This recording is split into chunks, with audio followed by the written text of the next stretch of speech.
Welcome back to the Chasing Happiness podcast, an honest podcast about finding happiness, what it really means, and the process of getting there. My name is Crystal, and this week we're talking about the 3 blessings exercise. Now, for those of you that watch Facebook Live every Monday on our Facebook group, you'll know that I chatted a couple of weeks ago about this on our Facebook Live. But for those of you who listen to the podcast that are not members of our Facebook community, this is something that I think is really important because the more I talk to people, whether they be clients or just members of our community on social media, I hear a lot from people who tell me coming up with a gratitude journal is hard. Creating things that they're grateful for every day to put in either a gratitude jar or journal is difficult for them because some days, let's face it, some days we look at things and we just aren't necessarily grateful for how the day has unfolded. So the 3 blessings exercise is something that you can substitute for a gratitude journal. Of course, you could do it in conjunction with a gratitude journal if you chose to, but this is an exercise that I think everybody has the ability to do, even on the days when you're not necessarily grateful for how your day has unfolded. So the purpose of the 3 blessings exercise is that before bed every night, and of course, some people won't be able to do this on a nightly basis, so you can of course do it weekly, but before bed every night, you write down 3 things that went well throughout the course of your day.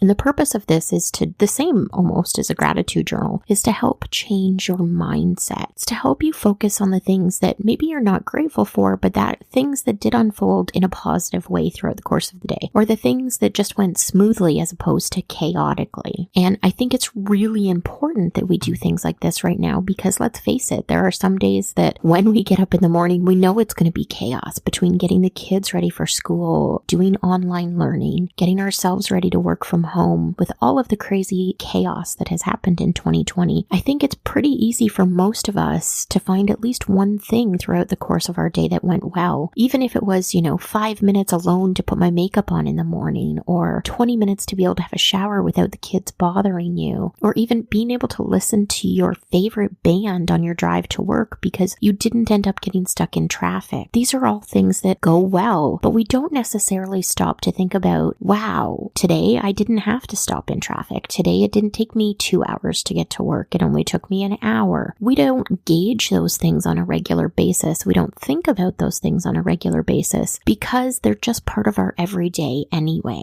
But if we can start to view them through a lens of positivity rather than negativity or just, pushing them aside altogether, then it changes our mindset for the course of how the day went. So at the end of the day, if you can sit down before you go to bed and come up with 3 things that did go well, ask yourself, why did they go well? So maybe you didn't get stuck in traffic on your way to work today because you were able to leave on time. And you were able to leave on time because the kids' lunches were made ahead of time. And you were able to get everybody dressed and out the door on time. This gives you the ability to look back at that and maybe plan for upcoming days, maybe put different practices in place on a regular basis that will help lead to that sort of experience on a regular basis going forward. So something as simple as packing lunches so you don't have to worry about it in the morning can become part of your daily routine. And then getting everybody out of the house on time is just one more thing that goes well throughout the course of the day. The whole point of this exercise is to help us all learn to look at our day in a different light. Maybe you're somebody who doesn't have time to exercise every single day, but every once in a while you are able to get a run in before the kids wake up in the morning or before your spouse wakes up. Maybe you're able to hang out with friends and that's something that went really well, even though typically you're not able to do that right now because of the world we're living in. These are things that can give us the ability to look back, especially on the last year, and maybe not necessarily be grateful for everything we've gone through, but change our mindset about how horrible it's been.